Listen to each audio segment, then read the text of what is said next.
¿Cómo están? Buenas noches. Llevo un poco más de 13 años haciendo conversaciones en estos 15 minutos en esta mi casa de Milenio Televisión con escritores. Y entonces hoy es este día en donde voy a conversar con una mujer que le hizo un homenaje a los libros que por aquí han pasado y un libro que ha sido un fenómeno en todas partes, que además tenemos el privilegio de que sea compañera de páginas y que escribe en Milenio. ¿Cómo te trata México, Irene? Déjame empezar por ahí. Sí. ¿Cómo te trata México? En primer lugar, muchísimas gracias por la invitación, por la acogida, por contar conmigo en las páginas de Milenio. Es un gran honor. Pues yo he llegado a decir verdad a México hace apenas unas horas, como una peregrina sentimental, ¿no? Deseosa de conocer un país que ha significado tanto para mí en la literatura, en la creación, como fuente de inspiración, tantos escritores asombrosos, desde Juan Rulfo, por supuesto, que es uno de mis autores de referencia indispensables. ¿Sí? Sí, de hecho mi hijo se llama Pedro en parte por ¿De Pedro verdad? Páramo. Sí, es para mí un libro de referencia que siempre tengo cerca cuando escribo, y en esos momentos en que faltan las palabras lo abro en busca de inspiración. Es un poco una brújula. Y por supuesto Octavio Paz, Carlos Fuente, tantos autores que me han apoyado desde aquí, como Juan Villoro, Volpi. Juan, Jorge, estos viajes son muy rápidos y Sí. verás eso, pero creo que México te quiere. Es decir, creo que lo que te ha pasado en México no ha estado nada mal. Déjame empezar por aquí, Irene, que es... tengo la impresión, después de que leí el libro hace un tiempo, que este libro empezó por una exploración al pasado, que en el fondo estabas enamorada de ese viejo pasado. En alguna parte leí que estudiaste eso porque querías, ¿no? Que estudiaste lo que estudiaste porque querías leer en su idioma original, ¿no?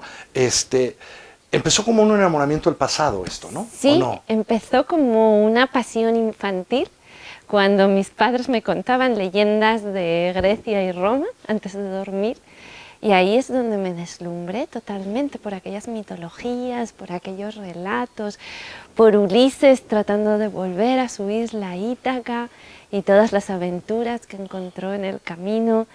Y bueno, pues supongo que un escritor es de alguna manera alguien que se esfuerza por no dejar de ser niño, y yo mantengo ese deslumbramiento, ese entusiasmo por aquellas narraciones que me han constituido. Tu padre debe mi haber sido muy buen imaginario. narrador. Sí. Porque hay algunas de esas historias que no son fáciles de llevar a una niña, y además para que duerma, porque alguna te podría haber dado alguna pesadilla, ¿no?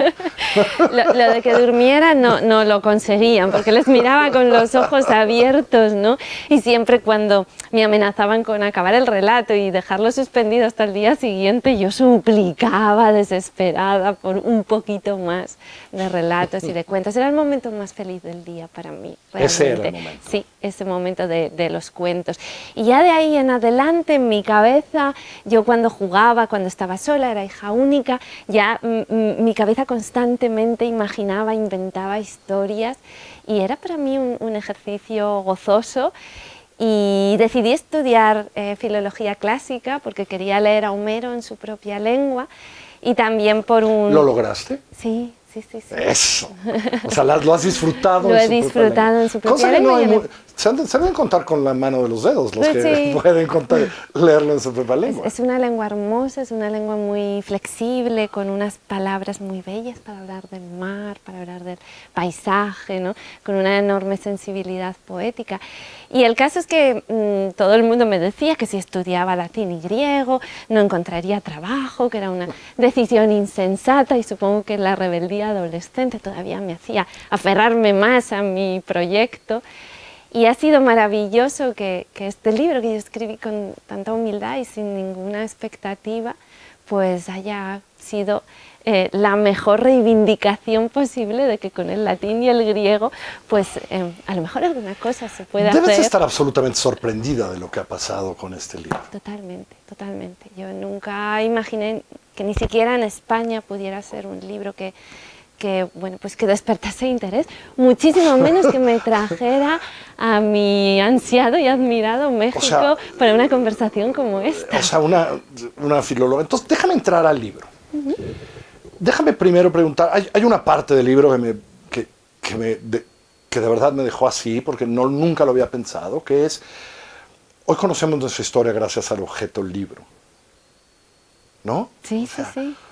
Hoy conocemos nuestra historia, más allá de que en algunos casos la creamos o no, porque eso me encanta cada vez que dices, pues a lo mejor eso pasó, a lo mejor no, pero no conoceríamos nuestra historia si a alguien no se le hubiera ocurrido hacer estos objetos, ¿no? Claro, exactamente. Existe la historia desde que existe la escritura, todo lo anterior es prehistoria, y en el momento en que nuestros antepasados fueron dueños de ese instrumento maravilloso que es la escritura, se preguntaron sobre qué superficie escribir y cómo crear ese objeto que contuviera y conservase nuestros relatos, nuestro pasado, nuestra memoria, nuestros versos. Y ahí empieza la aventura de crear el libro tal como lo conocemos hoy. Es el resultado de muchas búsquedas, de muchos experimentos, tuvo unos antepasados y es además un objeto casi perfecto, decía Humberto Eco. Pero porque tenemos esos libros, Irene, es Sí. porque conocemos la historia. Claro. Solo porque el objeto existió. De verdad que no lo había pensado y cuando leí El infinito es un junco, somos la única dije, única especie que conoce claro, su pasado. ¿cómo uno no había hay pensado ningún esto? animal que sepa cómo era el mundo antes de su nacimiento. Nosotros sí.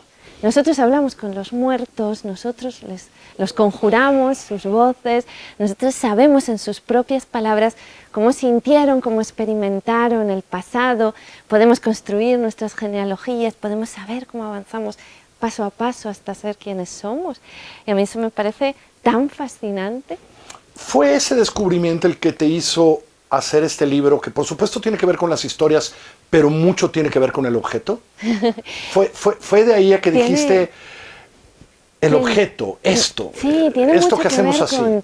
con una atmósfera que nos rodeaba y nos empapaba en el momento que yo empecé a escribir el libro, diciendo, se acaban los libros, se acaba la literatura, se acaba la lectura, ¿no? Todo ese catastrofismo y todas esas previsiones apocalípticas. Y yo que tenía la perspectiva histórica del libro como superviviente de tantas catástrofes, caídas de imperios, ¿no? de peripecias, de sufrimientos, de empobrecimiento, de epidemias, pensé, no subestimemos de esa manera ese objeto libro que es para mí el cuerpo de las palabras, ¿no? Las palabras que son aire necesitan carne y esa carne de los libros, de esta carne de las palabras son los libros.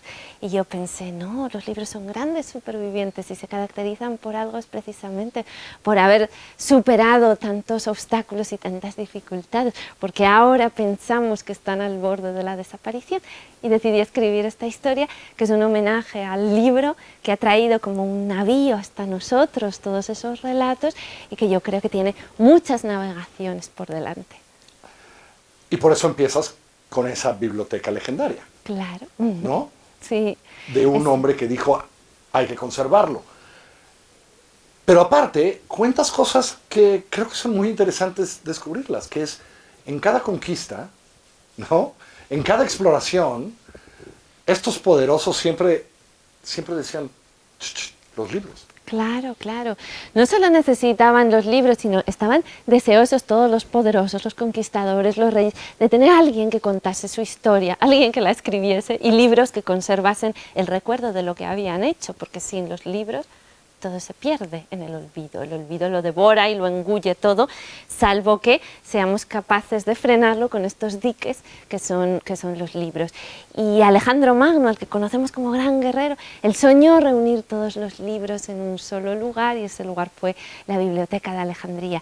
Y en aquel momento los libros... Aunque debo decir que a mí lo de Ptolomeo es la historia que me volvió loco del destino. Pero sigue, no te interrumpo más. Sí, no, es que realmente todos los poderosos han poseído libros y bibliotecas y lo que es verdaderamente llamativo es que hayamos sido capaces de extraer los libros de esos círculos de privilegio de los aristócratas, de los reyes, de los conquistadores, de los monarcas y realmente hayamos conseguido que a través de las bibliotecas, de las librerías, de la enseñanza, de los medios, ¿no? A través de todos esos héroes anónimos, los libros hayan llegado a ser patrimonio de todos, de nuestra comunidad. Lo hacían porque ellos saben que esto, y a veces nos olvidamos en el mundo moderno, esto es poder. Esto es poder, totalmente. O sea, sí, sí. los poderosos querían esto porque esto es conocimiento y conocimiento es poder, ¿no? Y hubo mucha resistencia a lo largo de la historia a los esfuerzos de democratización de la palabra, porque quienes custodiaban la historia, el derecho, las leyes,